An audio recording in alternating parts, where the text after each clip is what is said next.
Halo teman-teman, Assalamualaikum warahmatullahi wabarakatuh. Perkenalkan, nama saya Desi Herlina, Prodi Perbankan Syariah, semester 2 kelas A. Mata kuliah Fikih Muamalah, dosen pengampu Ibu Fitri Faiza, Institut Agama Islam Negeri Palangkaraya. Di video kali ini, saya akan membahas materi tentang riba yang mungkin tidak asing lagi bagi kita. Namun, jika ada sebuah pertanyaan yang seperti ini misalnya, yang pertama, ada seorang pengguna kartu kredit. Saat pengguna kartu kredit membeli barang senilai 1 juta dan tidak mampu membayar penuh saat jatuh tempo, maka pengguna diharuskan membayar bunga atas tunggakan kartu kreditnya tersebut. Apakah ini riba? Jika riba, termasuk dalam riba jenis apa? Baik, pertanyaan yang kedua. Satu orang memiliki 100 karat emas, ingin ditukar dengan emas 100 karat dengan timbangan yang sama. Akan tetapi, emas 100 karat yang satunya masih diserahkan 1 bulan setelah perjanjian transaksi disetujui masing-masing. Mengapa ilustrasi tersebut bisa dikatakan riba? Padahal kedua belah pihak sudah menyetujui. Nah, jadi sebelum kita menjawab pertanyaan tersebut, sebaiknya kita mengetahui apa itu riba, berapa jenisnya dan macamnya, faktor penyebab memakan dan diharamkannya perbuatan riba. Kata riba berasal dari bahasa Arab. Secara etimologi berarti tambahan, aziyadah, berkembang, al-munu, membesar, al-ulu, dan meningkat, al-irtifa. Sehubung dengan arti riba, dari segi bahasa tersebut, ada ungkapan orang Arab kuno menyatakan, arba fulan, alla fulan, iza azah, alaihi. Seorang melakukan riba terhadap orang lain jika di dalamnya terdapat unsur tambahan, atau disebut liyar buma ataituhum min syai'in litakhuzu aksara minhu, mengambil dari sesuatu yang kamu berikan dengan cara berlebih dari apa yang diberikan. Setelah kita mengetahui pengertian riba, selanjutnya jenis-jenis riba. Nah, jenis-jenis riba ini ada 2. Yang pertama, riba hutang piutang. Riba ini adalah mengambil keuntungan lebih dari suatu hutang. Riba yang kedua yaitu riba jual beli, yang mana penambahan nilai barang yang dibeli oleh konsumen. Setelah itu, macam-macam riba. Yang pertama riba fad, yang kedua riba qard, yang ketiga riba zahiliyah, yang keempat ribayat, yang kelima riba nasiah. Kita ketahui bahwa ada 6 macam riba yang akan kita bahas satu persatu. Baik, yang pertama riba fad, yaitu pertukaran jual beli barang ribawi dengan kuantitas, kualitas, atau kadar takaran yang berbeda. Barang ribawi itu sendiri disebut dalam hadis sebagai emas, perak, gandum, gandum merah, garam, dan kurma. Dalam hadis lain disebutkan sebagai emas, perak, bahan makanan. Nah, sehingga dalam Islam untuk barang tersebut pertukaran yang harus dilakukan haruslah memenuhi jumlah dan kualitas yang sama.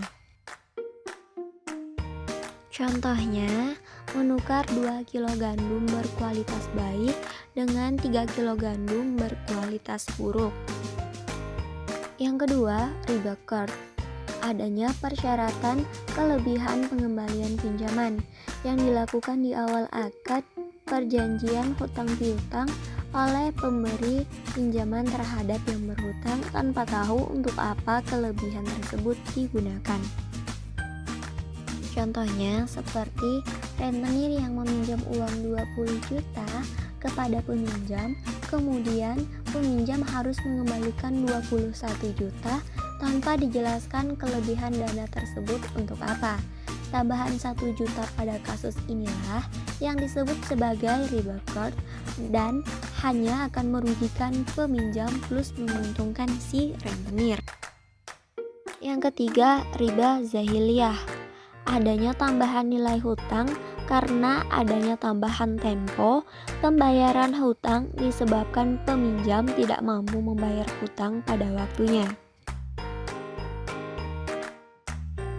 Contohnya, pemberi hutang berkata kepada pihak penerima hutang saat jatuh tempo, "Kamu lunasi hutang sekarang sesuai jumlah kamu berhutang atau membayar di kemudian hari dengan syarat adanya tambahan jumlah hutang." Yang keempat, ribayat.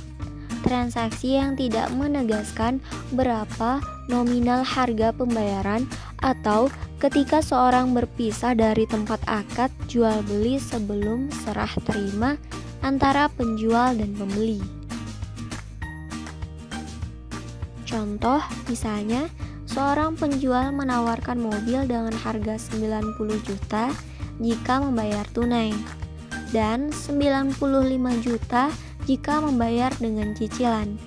Kemudian, seorang yang ingin membeli tetapi akhir transaksi tidak ada kesepakatan antara keduanya. Berapakah harga yang harus dibayarkan? Yang kelima, riba nasi'ah. Penangguhan, penyerahan, atau penerimaan jenis barang ribawi dengan jenis barang ribawi lainnya. Riba ini mirip dengan riba fad, hanya saja ada perbedaan pada serah terima barang jual beli. Contohnya, dua orang saling bertukar emas. Satu orang memiliki emas 24 karat, ingin ditukar dengan emas 24 karat dengan timbangan yang sama. Akan tetapi, emas 24 karat yang satunya baru diserahkan 1 bulan setelah perjanjian transaksi disetujui. Padahal, harga emas bisa saja berubah-ubah sewaktu-waktu. Nah, sekarang ke faktor penyebab memakan dan diharamkannya perbuatan riba. Banyak faktor yang menyebabkan orang-orang terjatuh ke dalam jerat riba. Antara lain yang pertama, lemahnya keimanan. Kalau kita perhatikan, berbagai kemaksiatan tidaklah terjadi selain karena kelemahan atau ketiadaan iman. Oleh karena itu, Allah Subhanahu wa Ta'ala di dalam banyak ayat dan Rasul-Nya di dalam hadis-hadis mengaitkan sebuah larangan atau perintah dengan iman. Iman inilah yang mendorong pemiliknya untuk melakukan kebaikan dengan cara melaksanakan perintah atau meninggalkan larangannya. Yang kedua, tidak takut kepada Allah. Coba kita perhatikan ancaman-ancaman Allah Subhanahu wa Ta'ala terhadap para pelaku riba yang tidak mau meninggalkan larangannya. Allah Subhanahu wa Ta'ala berfirman, "Allazina ya'kuluna riba la yaqumuna illa kama yaqumul lazi yatakhabbathu asyaitanu minal mas. Zalika bi annahum qalu innamal bai'u mislur riba wa ahallallahu al-bai'a wa harrama riba. Faman za'ahu mau'izatu mir rabbih fantaha falahu masalafa wa amruhu ilallah. Waman adafa ulaika ashabun nar hum fiha khalidun." Yang artinya, orang-orang yang telah sampai kepadanya larangan dari Rabb-Nya lalu berhenti dari mengambil riba, maka baginya apa yang telah diambilnya dahulu sebelum datangnya larangan dan urusannya terserah kepada Allah. Orang yang mengulangi mengambil riba, maka orang itu adalah penghuni-penghuni neraka, mereka kekal di dalamnya. Quran Surah Al-Baqarah 275. Yang ketiga, diperbudak oleh dunia. Allah Subhanahu wa Ta'ala dengan hikmahnya yang sempurna menciptakan manusia dengan salah satu tabiat jeleknya, yaitu rakus, tamak, serakah. Diharamkannya perbuatan riba. Ada 4 alasan yang menjadikan transaksi riba dilarang dalam Islam. Yang pertama, merampas kekayaan orang lain. Dengan melakukan riba, tentunya kita telah melakukan penambahan dalam proses pembayarannya. Misal, 1 rupiah ditukar dengan 2 rupiah, 1 kilo ditukar dengan 2 kilo. Dalam takaran Arab, 1 wasak ditukar dengan 2 wasak. Jenis transaksi seperti ini sangatlah dilarang oleh Islam, sebab akan merugikan salah satu pihak.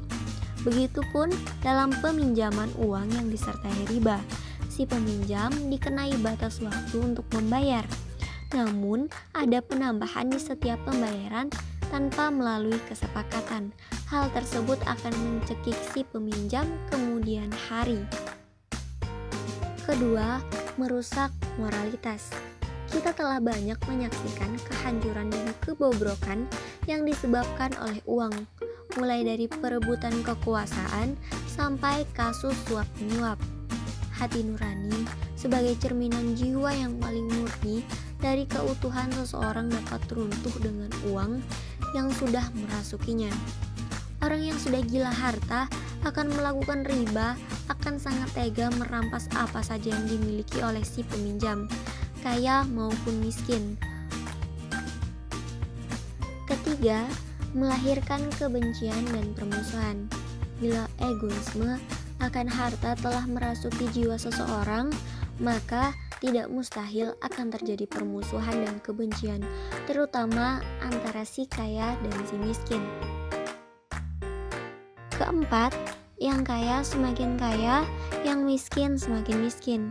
Keadaan seperti ini dapat kita pahami terutama saat kebijakan uang semakin ketat atau dapat disebut tight money policy. Dalam keadaan seperti ini, si kaya akan memperoleh suku bunga yang sangat tinggi. Sementara dikarenakan mahal, maka si miskin pun bertambah miskin karena kesulitan untuk meminjam dan membuka usaha.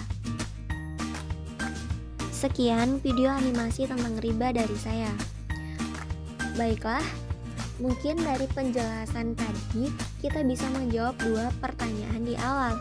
Yang mana pertanyaannya kalian bisa lihat di sini. Nah, jawabannya iya, ini riba. Dan termasuk riba jahiliyah karena adanya tambahan nilai hutang, adanya tambahan tempo pembayaran hutang disebabkan peminjam tidak mampu membayar hutang pada waktunya. Praktik riba seperti ini banyak diterapkan pada masa jahiliyah. Nah, jawaban pertanyaan yang kedua, ilustrasi yang kedua itu memang termasuk riba karena penangguhan, penyerahan atau penerimaan jenis barang ribawi dengan jenis barang ribawi lainnya. Riba ini mirip dengan riba fard, hanya saja ada perbedaan pada serah terima barang jual beli. Dan kita tidak pernah tahu harga emas kan bisa berubah-ubah. Nah, oleh karena itu maka disebut riba.